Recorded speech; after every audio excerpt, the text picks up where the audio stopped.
I work for an organization called the Public Company Accounting Oversight Board.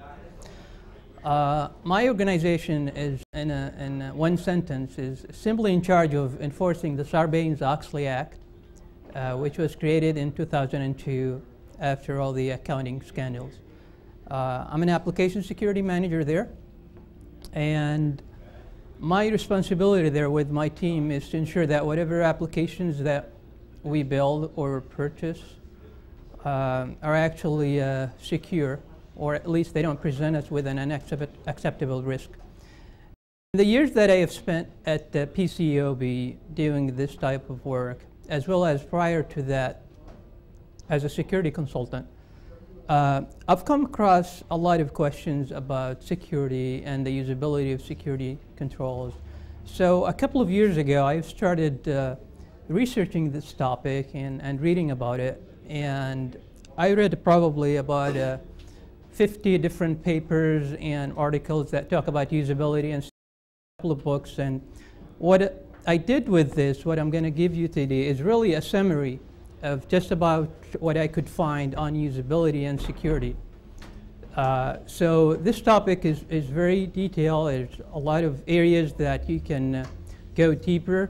But I thought for the average security professional or average IT folk, this would be a good introduction into the topic. If you become interested about this, unfortunately, most IT folks are not usually interested in the usability of their systems. But if you become interested, I can provide you with references and links and articles that you can read further about. Let me just start by asking a question. Can you raise your hand if you're not directly involved in IT, technology, or security? We have no users. That's fine. This presentation, just for the next 45 minutes, I want you to sort of put the hat of a normal average user. Not sort of set aside your knowledge, not your current job. Think of yourself as somebody else who are not very experienced with computers, who are not a computer whiz, maybe an accountant, a lawyer, a good one, you know, a secretary, something like that. Because a lot of this, if you sort of imagine that, then a lot of this will make sense to you. Otherwise, it wouldn't if you keep in that box of, well, I know this, and I know computers, and I know security, and all that. So let me start by stating a few things. Sometimes sort of we overlook some of the things we do. Users, and I mean end users, all other users other than IT users, are really an important part of software systems. Most software systems are to do anything. And we build software and security to serve users. Our primary objective, at least my role at the organization, to protect the assets of users and their data. So whatever we do with security when it comes to technology or software, at the end of the day, the judge of what we do is the user, and whether we succeeded in accomplishing the user's objective. So I want to do X, and I want to do it securely. It's your job to do it as an IT professional, but it's me that would decide really whether you succeeded in fulfilling my requirements. So we really need to think about users as our customers, as our clients, as we're building these systems, as we're integrating security controls. Vulnerabilities, you probably have reached the same conclusions. We're always going to have vulnerabilities. We're always going to have problems. They're not going to go away. So we'll always have information security, application security. This is a very evolving topic. We discover new vulnerabilities all the time. So it's not something that we hope that it would subside, then we won't have to worry as much about security. Antivirus, if you follow studies that actually measure the effectiveness of antivirus, the best one I think was like 70% effectiveness of catching all the viruses that were thrown at it. So from a user perspective, you ask users about security, most of the time they associate security with antivirus. So when you think, do you think you have enough security on your computer? If they know they have antivirus on their computer, then they would say to you yes. But even if they do, that doesn't mean they're covered. So there are many other problems, of course, in security, many other vulnerabilities. They're not viruses or Now, I'm going to try to convince you with two things today. And we'll see at the end of the day if you're convinced. The first one is that the current usability situation is really bad. So if you look at the history of security, if you look at the current technologies, and you ask the users, and you look at all the surveys and the experiments and the discussions by scientists, researchers, and so on, you would see there's really a negative view of security and usability in general. You may have experienced this. People complain about security all the time. Security is viewed as an obstacle to what users really want to do. The second point I'm going to try to convince you with is that bad usability is also bad security. So they are interrelated. If you don't do a good job with your usability, you're taken away from your security. So they're tied together. That's why it is so important. And the last point I want to make on this slide is that, and this is something that we all experience. A lot of things work really well in theory. Technically, they're sound, they work fantastically, but in reality, they don't work. There's so many examples. There are a lot of failures, security protocols, technology, and so on. But what's the most common authentication mechanism? Password, right? We complain about passwords not being good because they're vulnerable to different types of attacks. So the next step is to have two-factor authentication, or PKI, maybe have every user, which probably most of you do with your corporate account, have a secure ID. But if you think about the end user and the different applications that user has to access, not just the corporate environment, but the outside world, the credit card companies, the banking companies, their shopping accounts. If you try to do the two-factor authentications, it fails very quickly because you would have to carry a secure ID for each account, right? And that's not practical. So passwords are better. And passwords actually scale better than secure IDs in a different way because you can use the same password for all accounts, right? The average user has 15 different passwords to remember. If you have a secure ID, you won't be able, even if you agree to carry all of them, you'd want at least a couple of them to cover a couple of accounts. That doesn't work very well. So in theory, yes, two-factor authentication works better, but in reality, it may not be the case. And that's true for other security technologies because they don't work in vacuum. You always have to consider the environment and the user. Okay, so instead of going through all the studies, statistics, and the surveys, I thought I'd just summarize what's the user's view on usability. And the majority of users sort of rate usability as a failure, especially when it comes to security. So that's really the bottom line from a user's perspective. And I thought I would find something to sort of solidify all the feedback that I've read about. And I found this leaked memo from Microsoft. You may have already seen this. About an important user's experience, and this user, I'm not going to go through the whole thing, but this user was trying to download Movie Maker and install it. And in this long email, he describes his experience, what he's trying to do, and so on. I'll just highlight a couple of things here just to show you what the feedback is. I'm quite disappointed. And by the way, this problem is not unique to Windows or Microsoft.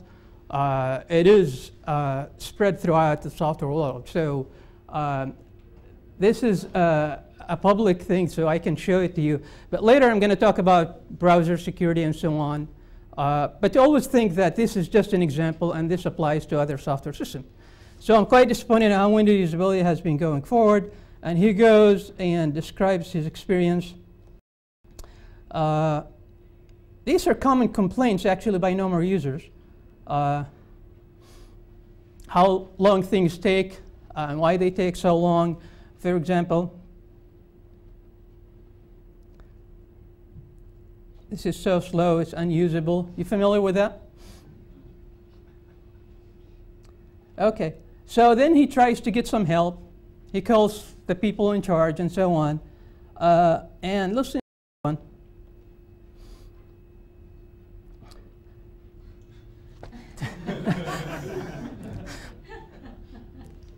This is a typical IT response. You're trying to download from the download page, right?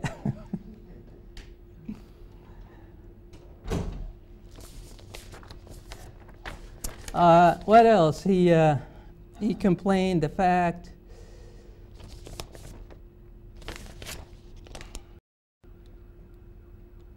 another complaint about how long things take. What is taking so long? 6 minutes. And the infamous request to reboot your computer, right? Why do we have to reboot our computers all the time? He actually does it every night, which is good by itself. All right, so his conclusion, someone decided to trash that one part that was usable. The file system no longer, this is after he's done all this. And at the end of his email, he says this, lack of usability, this blows my mind.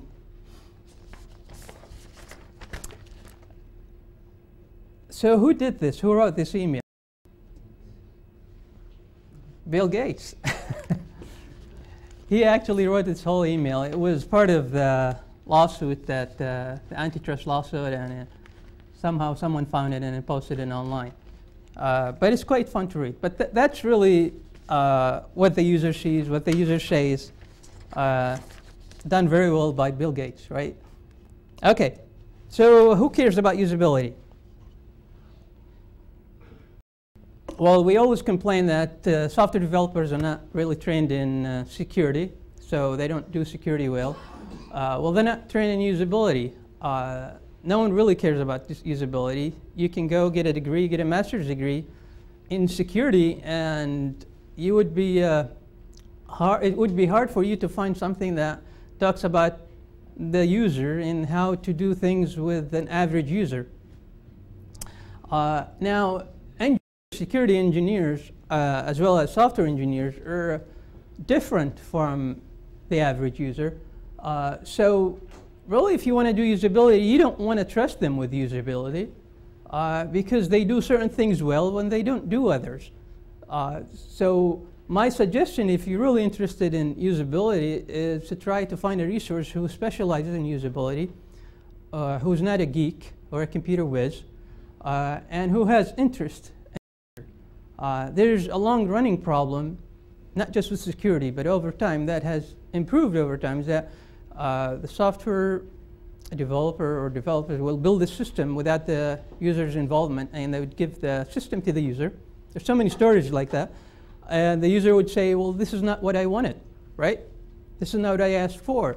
So now there are different methodologies where the user is involved early in the process. You get a pilot. You sort of get a release. If you take a look at the system, we don't want any surprises.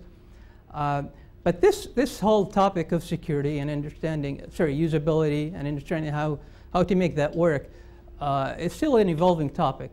There are no good answers right now, and it's not easy to apply. Okay, so a few things about the end users. Sometimes in our thinking of programming and doing things the right way, logically, we assume that users would respond in a logical way. If you look a lot of studies, the users don't really follow logic, not always rational. So you have to consider that in mind. Computers do, but users don't follow logic. The other thing, since if you heard of Myers-Briggs profiling, it's a sort of a that categorizes people according to their behavioral aspects. And someone actually did the study on geeks, sort of profiled geeks or computer people, and then compared the profile to the rest of the population. He discovered that geeks are only about 7% of the population. The rest of the population are other profiles. So, but the geeks build all the systems, right? They run all the computers. So there's that gap between those who actually build computers, build systems, and the rest of the population. And it's better to actually address that gap. Now, this is part of a larger problem that you may have been exposed to about what other user, what the business user think of IT. Sometimes the general consensus is that they don't think positively of the IT folks. Most of the time, they don't really know why we have an IT. Some of them think we are on a conspiracy that we make things so hard that we all have jobs, right? Why do we have to keep babysitting these systems, right? Because they don't really understand the complexity that goes on behind the scenes, keeping things running and so on, or building software. As you will see in some of the examples, once users become conditioned to doing something, they do the same thing over and over again. So sometimes someone else conditioned the users to do something and you're stuck with that. Whatever the user has been conditioned to do in the past is something most of the time is what you have to follow. Security education, security awareness training. So there are two opinions in the literature about that. One camp says that security awareness training actually has little value. The other camp says that security awareness training has no value. So pretty much no one really is advocating that by security training people, you're actually going to get any benefit from it. Very little.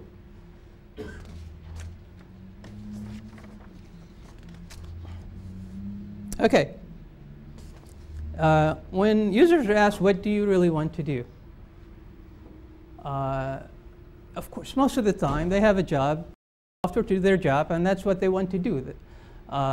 If they can do it securely, that's nice, but doing the job is more important than anything else, because that's the core of what they do. They want to listen to music, of course, browse the internet, watch movies, pictures. They simply really want basic stuff. They want things to work the way other things in the physical world actually work. All right. What do you have to do to really just get started if you have a computer? Well, you have to deal with all these questions. As an end user who doesn't really know what is a firewall, you're still asked to do all this, and you don't really have a way around it. So you need a firewall. You have to enable it. It's recommended. If you have a router, it's even better. Put that router, the firewall on the router, to enable that. If you're in a corporate environment, you don't really have a choice. You have to do that. You can't live without antivirus, right? Anti-spam, anti-spyware, VPN software, all these things that are structured around securing the user is something that the user neither understands nor is willing really to deal with. And sometimes what really bothers users is that they don't really know what each thing does. So if they have an antivirus, why do they need a firewall? Can they make it does all this together in one setting and then you just turn it on? Quite rigid, They're forced into these things. They don't really like to do this or like to view this. I mean, who does? If you're not in security, why would you be interested in all this? And of course, throughout their experience, they're always asked about things they don't understand and have to pick the right answer. And they're always afraid because if the wrong answer, something may go wrong and then it's their fault. Okay, so a lot of this have to do with how actually people behave. And I thought I'd summarize some of the things that users do that relate very well to security. The first thing, the first item there, this is the name of the scientist who actually discovered this phenomenon. Now, most of this stuff is old, it's like 30 years old, but in the last couple of years, security practitioners have discovered this. And then when they looked at it, oh, this actually makes sense. It makes sense when we apply it to security.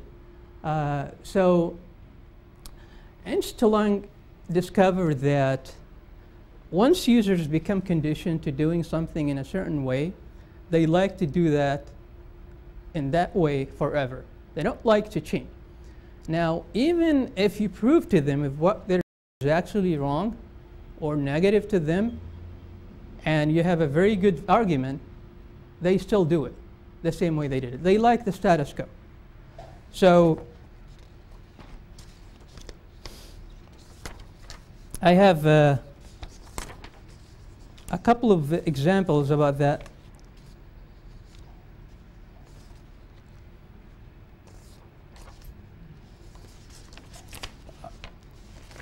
For example, if you ask users, how many users actually, how many people hate their job? Actually, quite a large number hate their jobs.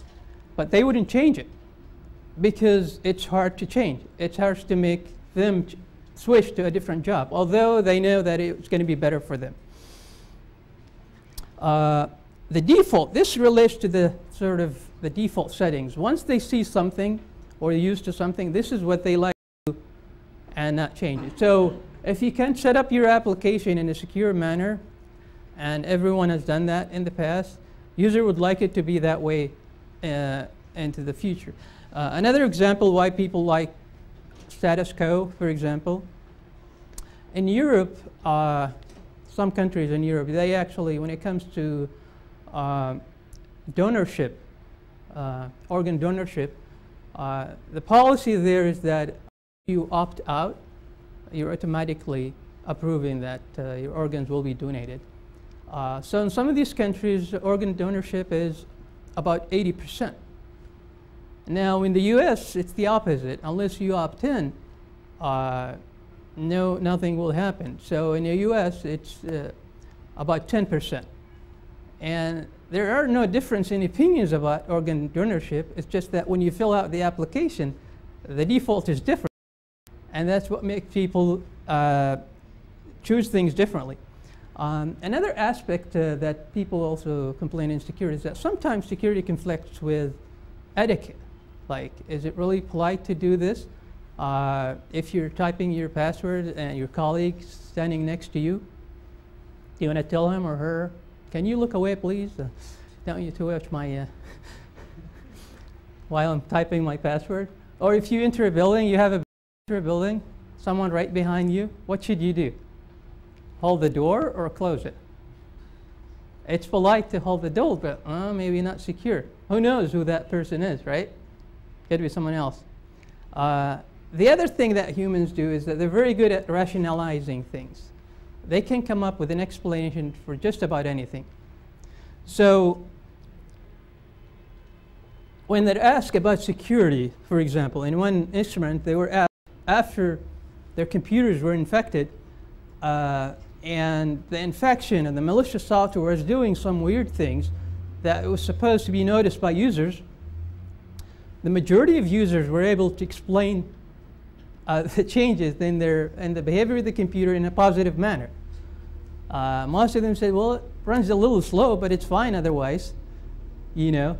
So even though they can see something that may raise a flag, they're very capable of coming up with a good explanation for bad things.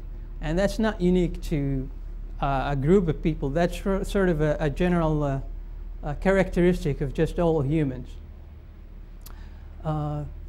When they try to make decisions, I'm above average. Let me ask this question. If you consider yourself above average of what you do, can you raise your hand? You're all average?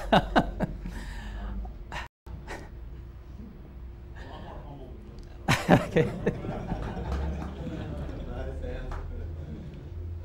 Well, when people ask in general, again, surveys, do you consider yourself above average in this or that, in relationships, in some aspects, always the majority say yes. But if they're asked, what do you think about others, they rank them less than average. So people generally have a good opinion about themselves, and they believe what they do when it comes to security questions is the right thing, although they don't know. Another thing that affects security is that humans are really bad at assessing threat. So a question for users not related to computer security, but physical security. What is it that you're afraid of most of the time that may kill you? Majority of people will say terrorism, right? While in reality, terrorism ranks very low in a list of leading causes of death. I have heart disease, cancer, car accidents. But if you take that data and show it to the users, see here they're actually leading 10 causes of death. What are you still afraid of? They'll still say terrorism. So even in front of in the face of evidence, they still want to change their mind. So when we think about, oh, you have to be careful, go ahead. But the question is why they're afraid of terrorism, right? Again, some sort of conditional, right? So you, by educating them, you can recondition it. It's not conditional. It's a risk evaluation. Risk evaluation. Yeah. There's actually some very interesting stuff. If you've ever read Against the Gods, a great book, there's actually particularly like explanation about that specific situation of being afraid of getting hit by lightning or anything else. It's how we evaluate risk and what we perceive to value. So if you die of a heart attack, everybody dies of a heart attack, right? You can't fix it. That's true. So if you take that and apply it to security threats, it's not easy for some of you may already have this problem. How do we convince our corporate sponsors or our business users there's actually a reader threat outside and we have to do something about it? We have to spend money. You're always faced with that dilemma, with that problem. They don't see the threat as well as you do see it. Of course, security traditionally have come out from the military world, the intelligence world. In the 80s or the 70s, most users had no concept of security. In those instances, it's easy to force people to do something. You just do what you're told to do.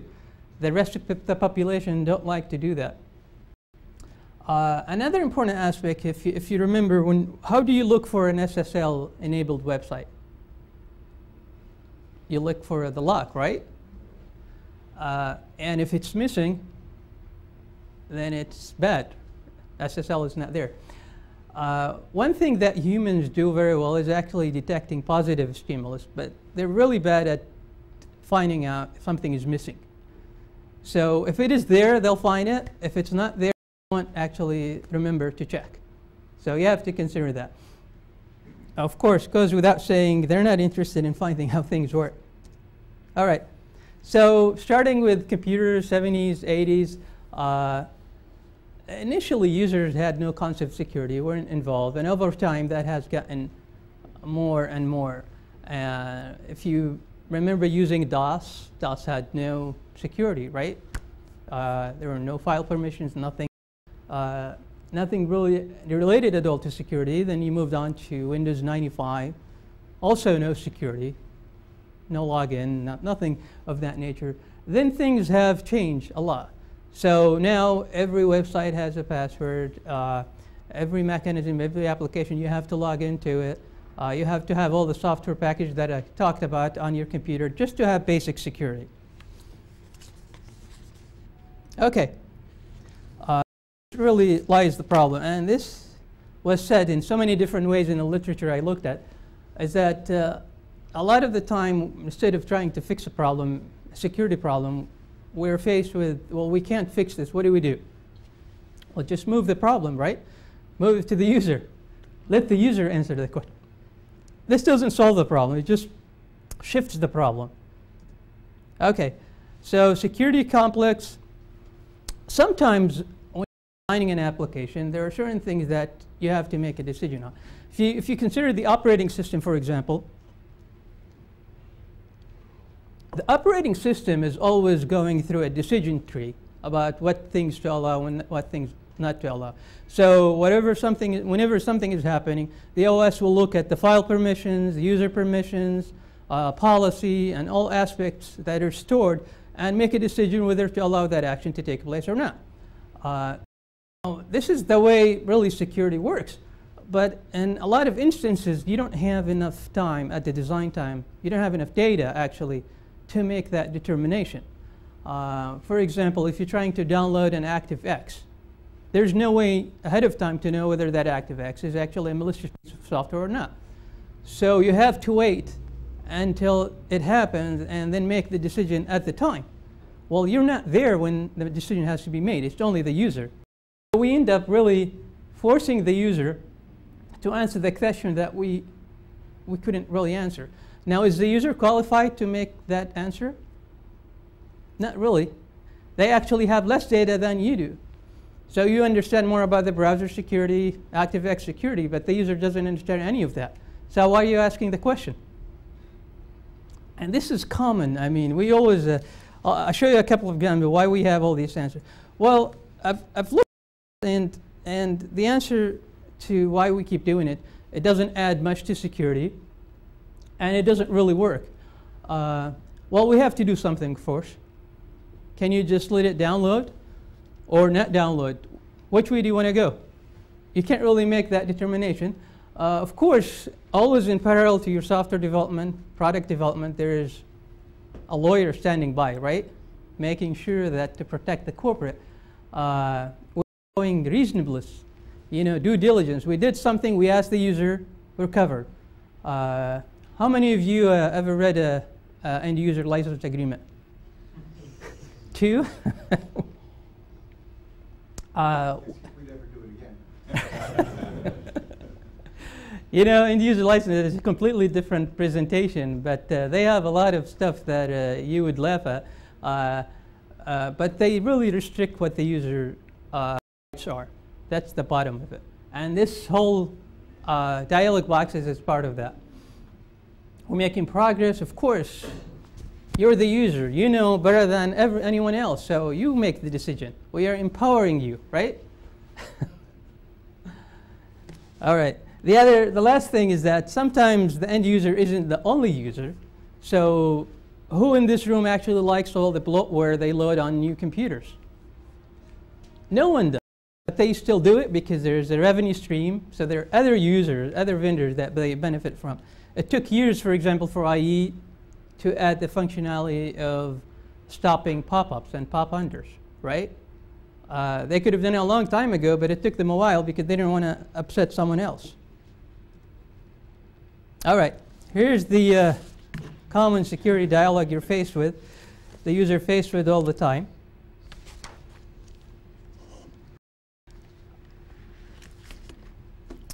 Some characteristics, of course, it's always uncertain. So you're never right, really. It may or may not happen, so you can't really know. It's always missing information, so no matter what you do, no matter what you research, there is no way for you to answer. Even if you're qualified, even if you're a security engineer, it's just not enough information to make that determination.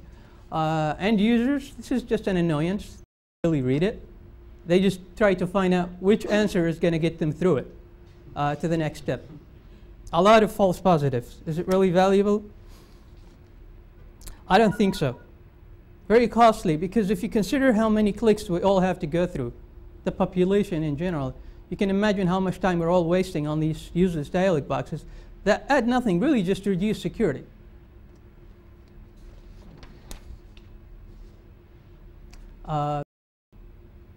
Now, there's another angle to this, is that users, again, they don't have a good handle on how to assess risk, but they're generally optimistic.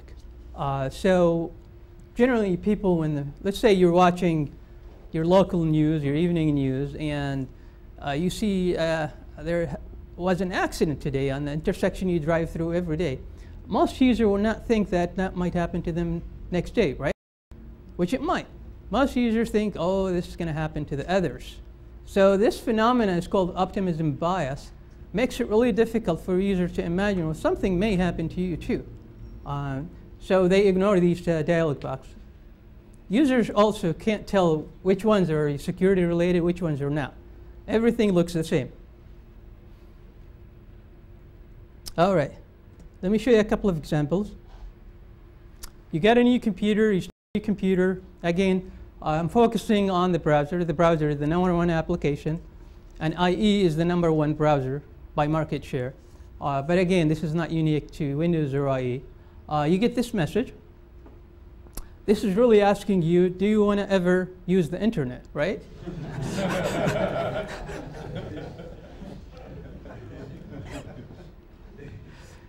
I mean, who would say no to this, right?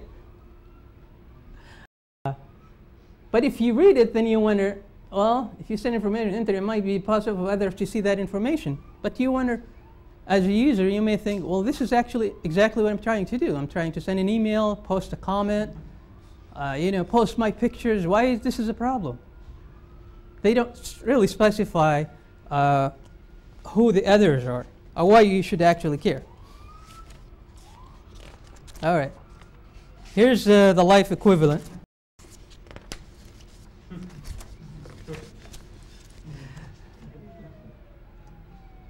Okay, here's another one. This page, when do you get this one?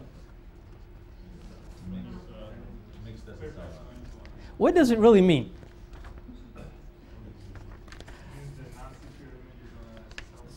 Okay, well, like when you have SSL, a lot of vendors, and this is fine, choose not to encrypt the page you're downloading.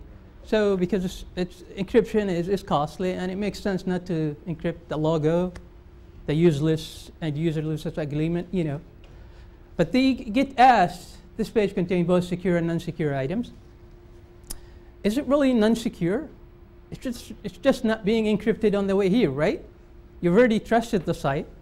And for you to make a determination, what would you need? Well, you need to know which ones, right? But for the browsers to tell you which ones, it has to download them, right? Which defeats the whole purpose, right, of asking the question. There is no way to answer this question. Go ahead. I'm just wondering, are you planning talking about your suggestion how to fix this problem, or just raise these? No, I have a whole list of mitigations. Just wait.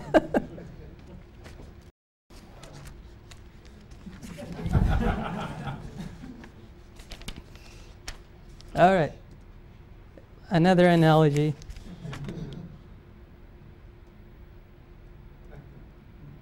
Okay.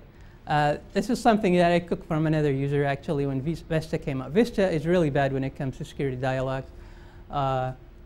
You install Firefox, you try to delete the shortcut, and you get this. You don't have permission to delete this file. You say continue, then you get this dialog box. It says file operation. You don't really know if they're related, but that one said you don't have permission.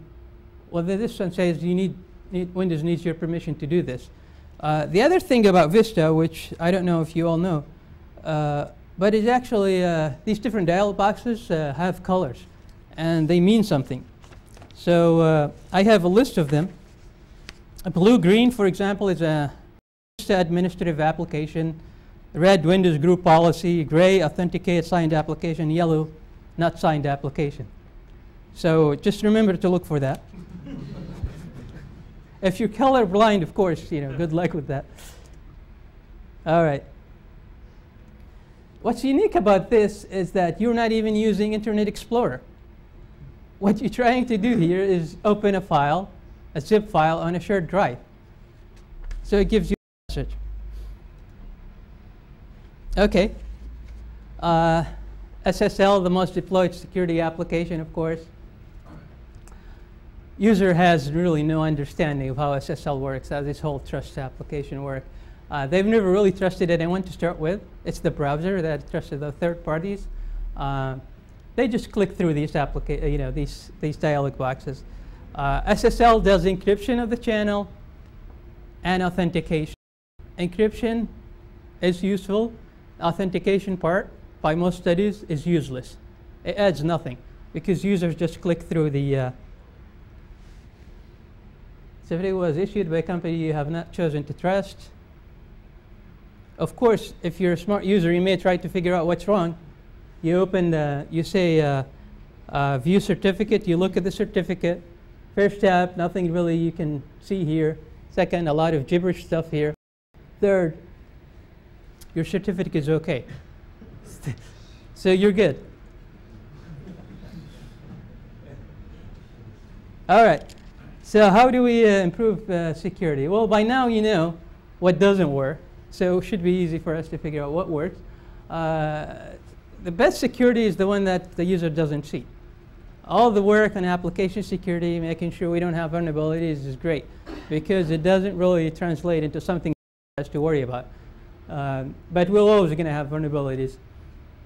If you try to make a security technology usable after you build it, most of the time it doesn't work. So as you're designing something, as you're building something, whether it's a protocol, an application, security technology, make sure that you have the user involved throughout the process. We talked about effective security versus theoretical security. Those are not equal. So figure out what actually is the value of the security. If you're using CAPTCHA, you know, there are ways to counter CAPTCHA, but most users have to enter the letters. They can be annoying.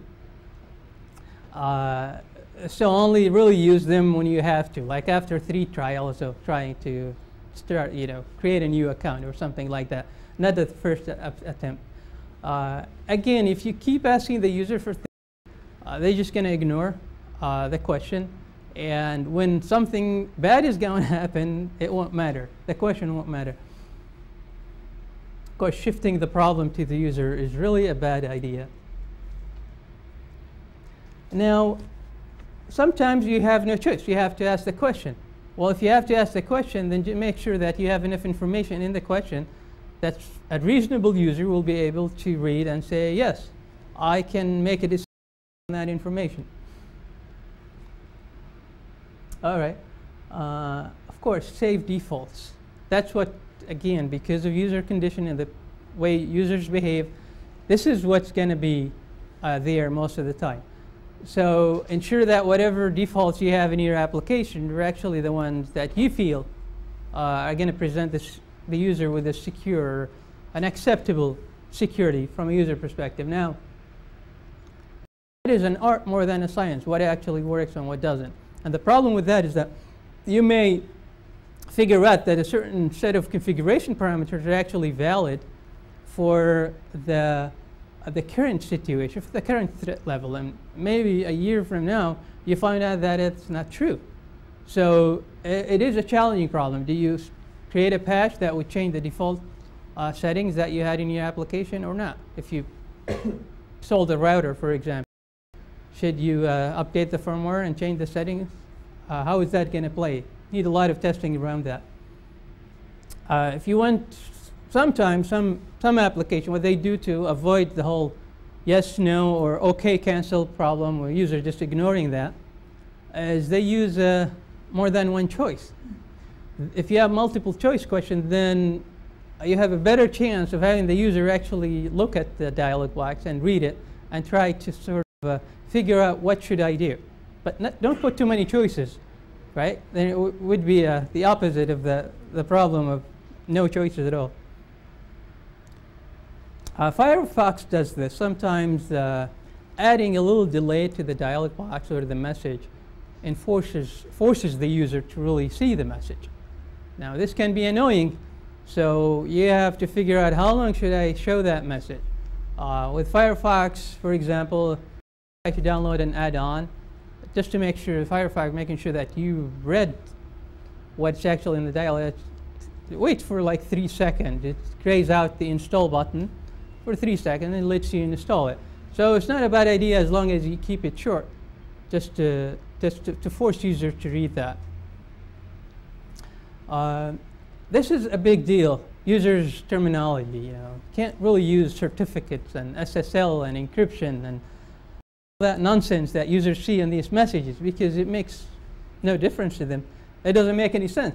So if you were to present the user with a question or a message or whatever it is you're trying to say, you have to use the user terminology. Talk about data, talk about protection mechanism, talk about privacy. That's always a concern. Try to avoid the technical jargon or terminology that most users won't really understand. You already know the answer. If the user in the last 100 attempts answered no to this question, what makes you think he's going to say yes the next time around? So how about keeping track what the user actually answered?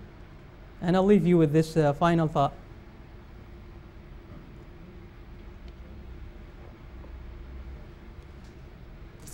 Thank you so much. I'd be happy to entertain any questions. Thank you.